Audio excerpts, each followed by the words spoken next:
한 절 여러분들 한 절 끝절 같이 하겠습니다. 또 약속하신 이는 미쁘시니 우리가 믿는 도리의 소망을 움직이지 말며 굳게 잡고 사랑과 선행을 격려하며 모이기를 패하는 어떤 사람들의 습관과 같이 하지 말고 오직 권하여 그날이 가까움을 볼수록 더욱 그리하자. 아멘. 예, 오늘 특세 둘째 날 올라오신 여러분 주님의 이름으로 환영하고 축복합니다. 어제 하루 여러분들 행복하셨습니까? 네. 아니면 피곤하셨습니까? 피곤했다고 해서 행복하지 않은 것은 아닙니다. 우리는 존재론적으로 하나님의 선택과 구원을 받아 하나님의 자녀가 되고 하나님이 나의 아버지가 되셨기 때문에 우리는 행복한 사람들입니다. 또한 하나님 우리에게 그 율법과 규례를 우리에게 주시면서 내 이웃을 내 자신과 같이 사랑하는 것이 행복의 길임을 가르쳐 주신 것처럼 내가 행복하고자 할 때 내 주위에 있는 사람들을 행복하게 만드는 것이 곧 나를 행복하게 만드는 것이다. 이것을 우리가 늘 명심하고 사시기를 소망합니다. 하나님께서는 그의 자녀들이 행복하기를 원하셨고요. 예수님께서 이 땅에 오시는 목적도 자신이 행복한 것처럼 우리가 행복하기를 원하셔서 오셨습니다. 오늘도 행복한 하루가 되시기를 소망합니다. 누군가를 행복하게 해주는 아주 간단하면서도 그리고 강력한 방법이 있다면 그것은 격려입니다. 따라서 하겠습니다. 격려. 격려란 사전적인 의미는 이렇습니다. 용기나 힘 따위를 북돋아 주는 것. 용기나 힘 따위를 북돋아 주는 것. 이게 격려입니다.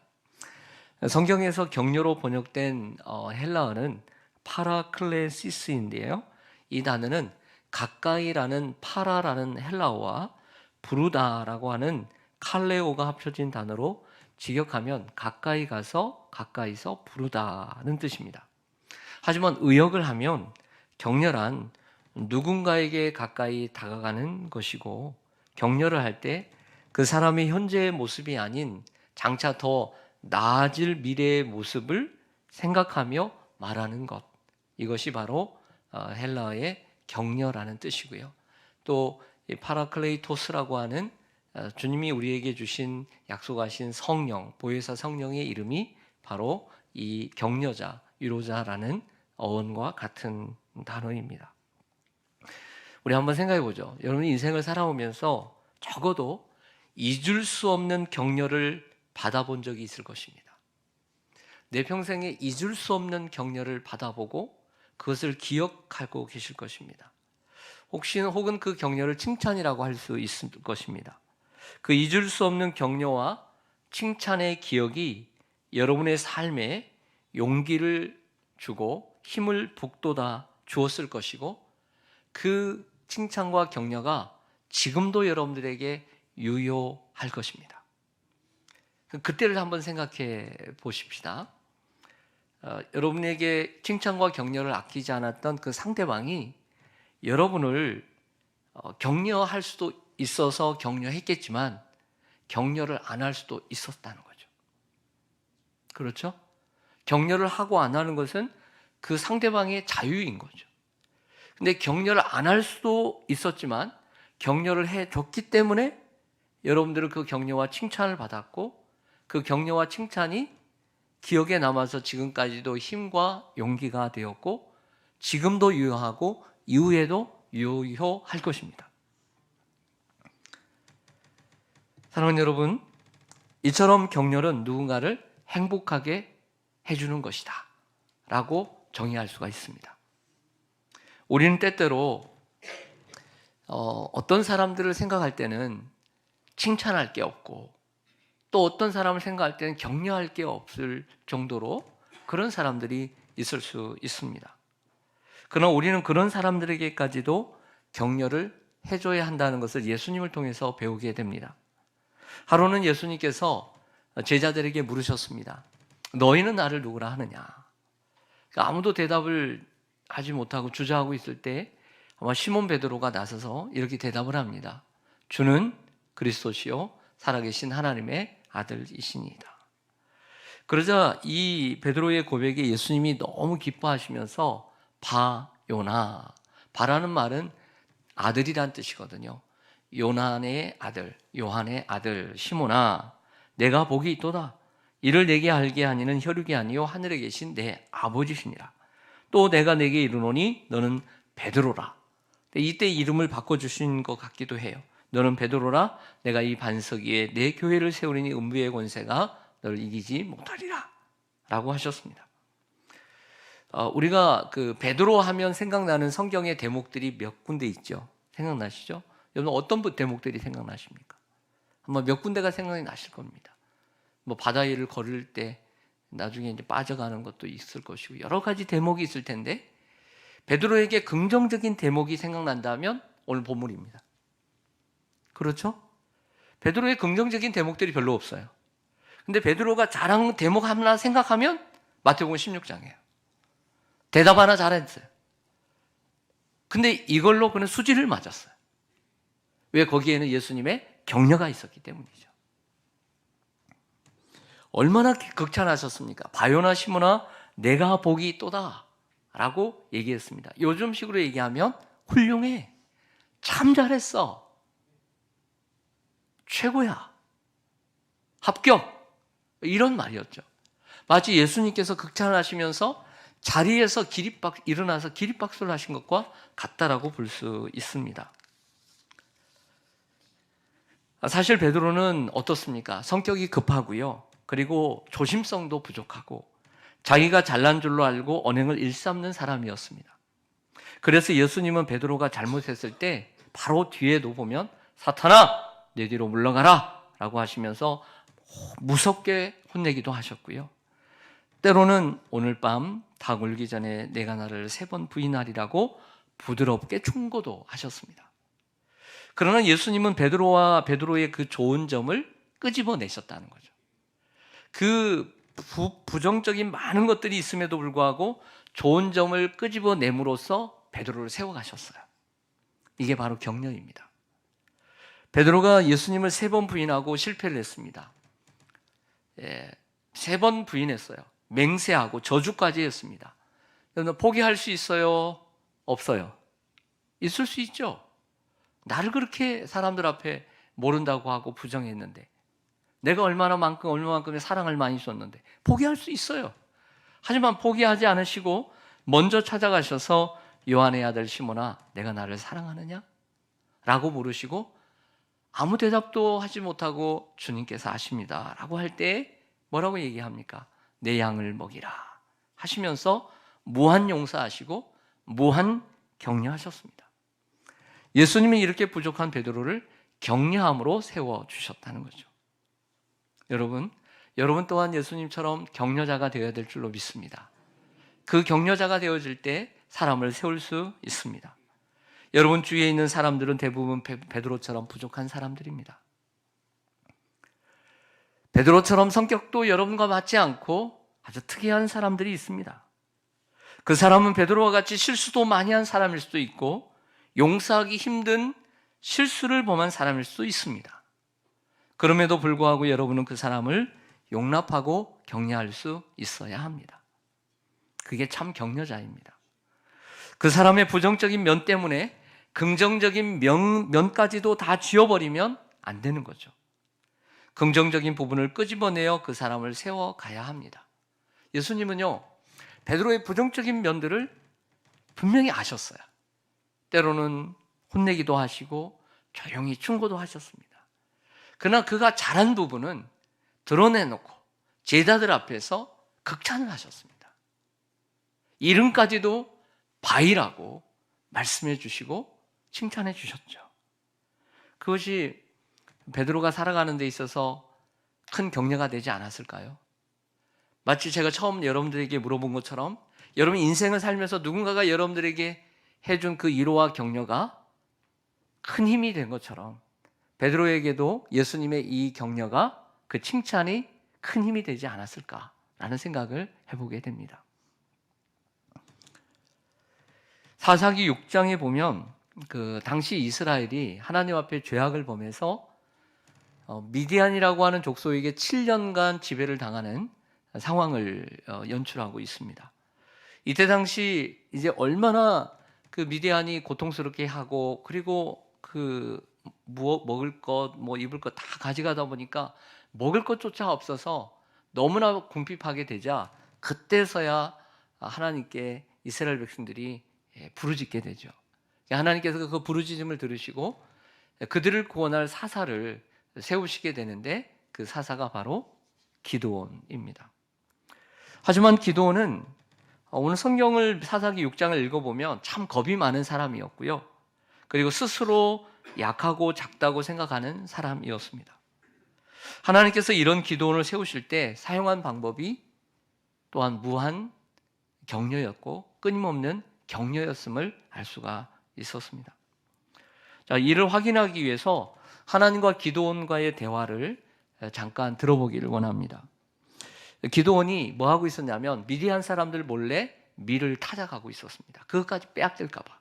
이때 하나님께서 나타나셔서 말씀하십니다. 큰 용사여, 여호와께서 너와 함께 계시도다. 첫 마디가 큰 용사여 라고 말했습니다. 기드온이 그 말을 듣고 여호와께서 우리와 함께 계셨다면 이러한 일이 일어났겠습니까?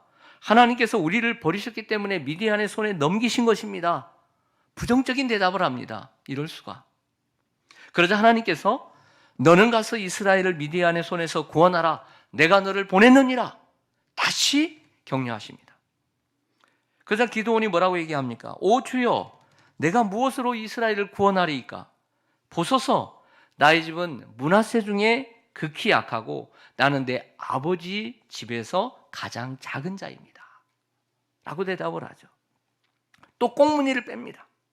그러자 하나님 말씀하십니다. 여호와께서 그에게 이르시되 내가 반드시 너와 함께하리니 내가 미디안 사람 치기를 한 사람 치듯 하리라 라고 다시 말씀하십니다. 하나님께서 기드온을 향해서 하신 첫 메시지는 큰 용사였습니다. 기드온이 큰 용사였습니까? 아닙니다.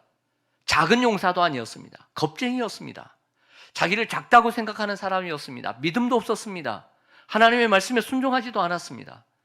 그러나 현재의 모습이 아닌 장차 그가 되어질 모습을 미리 바라보면서 던졌습니다. 이게 격려라고 하는 것이죠. 기드온은 또 자신이 가장 작다고 얘기합니다. 그러나 하나님께서는 계속해서 그를 크다고 말씀하시고 그를 격려하시고 사사 중에 최고의 사사를 만드셨습니다. 사사는 13명의 사사, 12명의 사사 정도에서 13명 정도 있다고 합니다. 근데 최고의 사사를 믿음의 장 히브리서 11장에는 사사를 4명을 소개하는데 그 4명의 사사 가운데 맨 처음에 이름을 기드온으로 나가요. 그만큼 히브리서 기자는 최고의 사사를 기드온으로 여기고 있었다는 것이죠.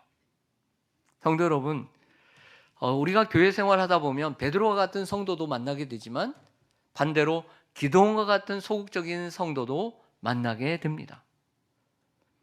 베드로처럼 믿음이 좋다고, 나는 믿음이 크다라고 의시되고 자랑하는 성도도 만나게 되지만 나는 믿음이 없고 나는 못하고 나는 작고 이렇게 꽁무니를 빼는 성도도 만나게 된다는 것이죠. 속에 있는 가능성을 보고 칭찬을 하면 수용하기보다는 부정하고, 일을 함께 하자고 하면 나는 그런 자격이 없다고 빼고, 하나님은 살아계시다고 말하면 증거를 보여달라고 하고, 이런 핑계 저런 핑계를 대며 빠져나가는 분들이 있습니다. 그런 분들에게도 필요한 것은 바로 하나님의 격려이고 여러분들의 격려인 줄로 믿습니다. 우리는 그럴 때라도 오늘 히브리서 10장 24절의 말씀처럼 한번 같이 보시죠. 오늘 여러분들 펴 있는 성경에 있는 것처럼 24절에 바로 그런 사람들에게도 서로 돌아보아 사랑과 선행을 격려하며 모이기를 피하는 어떤 사람들의 습관과 같이 하지 말고 오직 권하여 그날이 가까움을 볼수록 더욱 그리해야 될 줄로 믿습니다. 아멘. 서로 돌아본다는 것은 자세히 살펴본다라는 헬라어의 뜻이 있습니다. 서로 돌아본다는 것은 대충 돌아보는 것이 아니라 자세히 돌아보고 알아서 사랑으로 격려하는 거죠. 사랑으로 격려해 줘야 합니다. 그래서 그들 안에 있는 바위, 가능성을 끄집어내야 합니다. 이것이 바로 격려자들이 해야 할 일인 줄로 믿습니다. 근데 우리는 이러한 부분에서 얼마나 약했습니까? 이러한 부분에서 얼마나 부족했습니까? 다시 한번 말씀을 들음으로써 우리가 이러한 격려자가 되기를 소망합니다. 우리 교회 어떤 청년 카톡 프로필을 이렇게 보다가 언뜻 눈이 가게 되었습니다. 사진을 하나 올려드리겠습니다. 그 청년의 프로필에는 이런 게 올라가 있었어요. 그래서 이게 뭔가 하고 이렇게 봤더니 위에 그림에는 이런 글이 있었습니다. 나에 대한 객관적인 비평, 피드백 원치 않아. 밑에는 이렇게 나와 있습니다. 무조건적인 박수갈채, 일방적인 칭찬, 편향적인 응원 원해. 이렇게 써 있었어요. 그래서 이것을 곰곰이 생각을 해봤습니다. 뭐 이걸 곰곰이 생각할 것까지 있겠느냐 그렇지만 저는 곰곰이 생각했어요. 첫째는 이 말이 맞는 말인가? 이 말이 맞는 말인가? 여러분도 한번 생각해 보세요. 이 말이 맞는 말인가? 한번 생각해 보세요. 그리고 두 번째는 이 청년이 이것을 왜 올려놨겠느냐? 이걸 원해서, 마음에 들어서, 그리고 사람들이 이렇게 나에게 해주기를 원해서 올려놓은 것은 아닐까라는 생각을 해보았습니다. 저를 포함해 누구나 너 잘못했어, 이런 말을 듣고 싶은 사람은 없습니다. 누구나 다 너 잘했어, 너 훌륭해, 넌 참 미래가 밝아, 넌 잘 될 거야, 이런 말을 다 듣고 싶어 합니다. 그러나 현실적으로는 어려운 말입니다. 현실적으로는 어렵습니다. 잘못한 것이 있으면 잘못했다고 질책을 받게 되고, 또 전쟁터와 같은 직장을 다니는 여러분들의 현실입니다. 잘못했는데 어떻게 잘했다는 말을 듣습니까? 안 그렇습니까? 상사에게 못했으면 못했다라고 질책을 받고 눈물 쏙 빼고 마음이 상하고 기분도 나쁘고, 이게 우리의 현실입니다.